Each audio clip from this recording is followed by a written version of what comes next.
What is up, guys? This is the Gaming Archive 19 here, bringing you a first impressions video of Metal Gear Solid 5 today.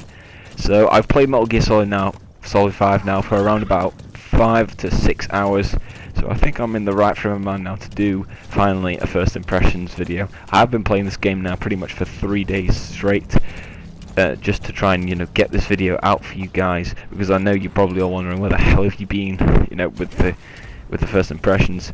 My video review will probably be coming out either sometime next week or the week after. It really just does depend on when I finish this game.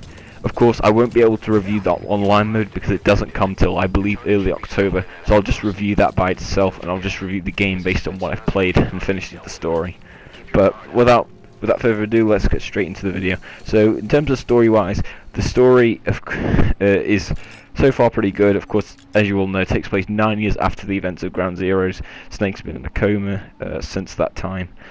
He gets woken up in this hospital. He gets broken. He manages to sneak out with the help of a man named Ishmael, and then he gets helped by Ocelot, who is quite a big character in the series. He rescues him. He takes him back to Afghanistan, where Kaz Miller, one of Snake's longtime friends, and you may remember him in Ground Zeroes because he was in that. He's been captured, and now Snake has been given the task of saving him, building up an army with him, and then basically taking revenge against the people who almost killed him in the events of Ground Zeroes. So if you have played Ground Zeroes and managed to download it while it was free on PS Store, you'll probably have a better idea of the story. It also does help if you've played all the other games, like I have, because of course I've played all the other ones, including Peace Walker, so it definitely helps you if you have done that.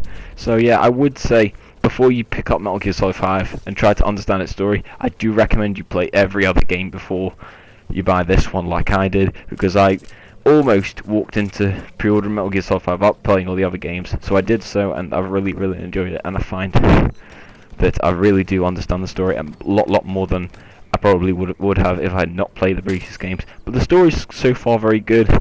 Can't wait to see what happens yet. There are some other things, but they are a bit spoilery, so I of course won't go too deep into them. But I will say definitely the story doesn't seem to be disappointing me as of yet. Presentation wise, you'll probably tell from the gameplay, you'll see this game looks stunning, and I really just have to praise Konami for how brilliant this game looks. When you consider, because I remember when I first played Metal Gear Solid 4, I felt that game looked shocking. How on earth, has Konami managed to upgrade its engine so much from Metal Gear Solid 4, which was released in I think 2008, to this on the Fox engine in 2015. It's ridiculous. The game looks beautiful day and night. It's just such a brilliant looking game. 1080p, 60 frames per second. In fact, the frame rate never drops. If a video game developer wants to make a video game at 60 frames per second without a frame rate dropping, they need to take advice off Metal Gear Solid 5 The Phantom Pain, because the frame rate literally never drops below 60, or at least that's what I didn't notice. But yeah, presentation wise, this game looks very good so far, and now we move on to the last bit for me, which is gameplay. Now the gameplay for this is just truly magnificent. I mean, if you're a stealth fan, you'll immediately love this gameplay, and it will be familiar to anyone who's played the other games, except with pretty much more option. And it's just so much fun how many options you have, and you don't realise it at first. And the best part is it gives you most of the options at first, but when you see what you could actually do, like alternative routes to take out camps, it's ridiculous. I mean, you can change the time of day, change which body you use, and you can even just affect it by simply like turning off power, alerting enemies to your location. It's ridiculous the amount of options you have, and it really just does add that bit of touch of personality as to how you want to, take over a base. And I just find it very fun as to how Konami has done this and shaped the levels so well to give pretty much every single mission replayability, because you can play each mission differently, and that's what I love about this game. The gameplay is very good. The shooting mechanics are great. The stealth mechanics are great. It's just very good, and I think it just suits every kind of player. Even if you're not the biggest stealth fan like I aren't, because you'll probably tell from the gameplay, I do pretty badly at some of the stealth sections, but I will happily say that as I went on, I did slightly begin to get a bit better at the stealth sections, and you definitely feel like a bit more of a pro, as you go through the game, and you'll learn a bit more.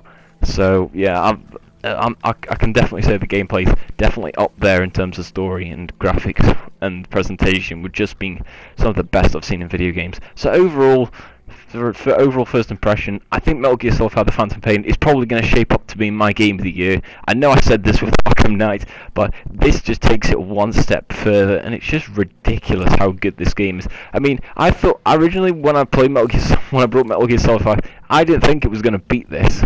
I mean, I'd played the other games and they were truly astounding, but I just had a slight doubt in my mind, of course, with the whole Konami and Kojima debacle. But now that I've played this, this is by far a lot better than Arkham Knight. In fact, it makes Arkham Knight look like a last-gen game, in my opinion, in terms of just graphics and how it gives you option.